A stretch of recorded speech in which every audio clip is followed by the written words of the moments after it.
To gaskiya ta fara hitowa daga Cote d'Ivoire dangane da harin da aka kawo daga Nijar. Ka zo ka ji cikakken labari kuma ka auna da hankalinka, sannan sai ka yi alƙalanci a kai.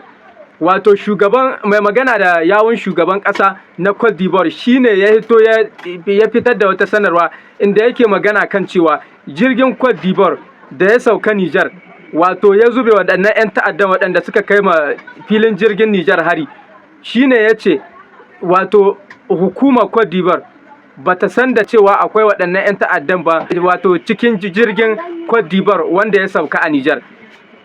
To ku masu cewa magana da Cani ya yi dangane da wanga harin da aka kai, wanda ya kira sunan Emmanuel Macron da shugaban ƙasar Cote d'Ivoire sannan kuma da na Benin, da kuka hito kuna nuna cewa zargi ne, zargi bai da kyau, kaza kaza, kuna ta ganin laihin Cani. To ga gaskiya ta hito, sannan kuma ga gaskiyar da Rasha ta hito da ita, takan cewa wato Faransa ta ba da sunayen ƙasashe Afirka guda 3 waɗanda take so a yi wa juyin mulki.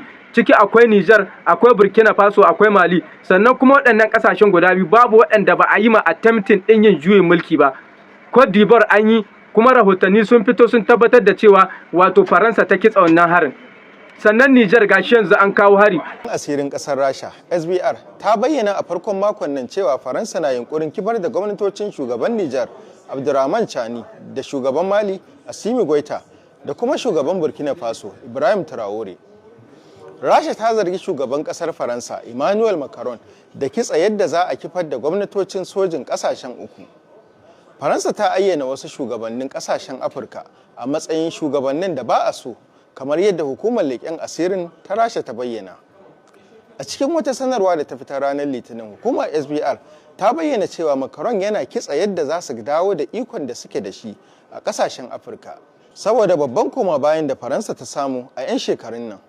Sanarwar ta ce ƙalubalen da Faransa ta fuskanta yana da nasaba da yadda ake ci gaba da samun sojoji 'yan kishin ƙasa a galibin ƙasashen da Faransa ta yi wa mulkin mallaka a nahiyar Afirka.